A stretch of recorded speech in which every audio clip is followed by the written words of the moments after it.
ನಮಸ್ಕಾರವೇ ಎಲ್ಲರಿಗೂ. ಇವತ್ತಿನ ವ್ಲಾಗ್ಗೆ ಸ್ವಾಗತ ಸುಸ್ವಾಗತ. ಬೆಳಮುಚ್ಚೆ ಎದ್ದಾರ ಕೂಳೆ ನಾಯಿನೊಂಚೂರು ಮಾತಾಡಿಸಿ ಹಲ್ಲುಜ್ಜಿ ಮುಖ ತೊಳೆದು ಅಮ್ಮ ತಿಂಡಿ ಮಾಡಿ ಇಟ್ಟಿದ್ದಾರೆ. ಪಲಾವ್ ಜೊತೆಗೆ ಪ್ರೋಟೀನ್ ಇರಲಿ ಅಂದಳಿ ಚಿಕನ್ ಸುಕ್ಕ ಹಾಕೊಂಡು ತಿಂದೆ. ಆಫೀಸಿಗೆ ಹೋಗಿ ಆದಮೇಲೆ ಆಫೀಸ್ ಮಧ್ಯಾಹ್ನ ಊಟಕ್ಕೆ 250 ಗ್ರಾಮ್ ರೈಸ್, ಅದ್ರ ಜೊತೆಗೆ ಸ್ವಲ್ಪ ಚಿಕನ್ ತಿಂದೆ. ಕೆಲಸ ಎಲ್ಲ ಮುಗಿಸಿ ಆದಮೇಲೆ ಫ್ರೆಂಡ್ಸ್ ಎಲ್ಲ ಬಟ್ಟೆ ತಗೊಂಬ ಅಂದೇಳಿ ಹೇಳ್ತಿದ್ರು. ಫ್ರೆಂಡ್ಸ್ ಜೊತೆ ಬಟ್ಟೆ ತಗೊಂಬ ಹೋದೆ. ಬಟ್ಟೆ ಎಲ್ಲ ತಗೊಂಡು ಫಿನಿಶ್ ಆದ್ಕೂಳೆ ನಾವು ಹೊರಟಿಸಿದ್ದೆ ಜಿಮ್ಮಿಗೆ. First workout lat pull down, decline cable rowing. ಅದಾದಮೇಲೆ ಫ್ರೆಂಡ್ಸ್ಗಳಿದೆಲ್ಲ ಮಸಾಲ್ ಅಪ್ ಕಾಂಪಿಟೇಷನ್ ನಡೀತಿತ್ತು. ಯಾರಿಗೂ ಮಸಾಲ್ ಅಪ್ ಮಾಡೋ ಗೊತ್ತಿಲ್ಲ. ಅದಾದಮೇಲೆ ಕೇಬಲ್ ರೋಯಿಂಗ್.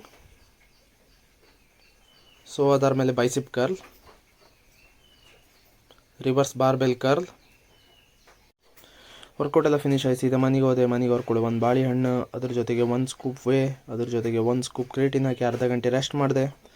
ರೆಸ್ಟ್ ಮಾಡಿ ಆದಮೇಲೆ 300 ಗ್ರಾಮ್ ಚಿಕನ್, ಅದ್ರ ಜೊತೆಗೆ ಸ್ವಲ್ಪ ವೆಜಿಟೇಬಲ್ಸ್, ಆಮೇಲೆ ರೈಸ್, ಆಮೇಲೆ ಬಟರ್ ಮಿಲ್ಕ್ ಕುಡ್ದು ಇವತ್ತಿನ ಡೇ ಎಂಡ್ ಮಾಡಿದೆ.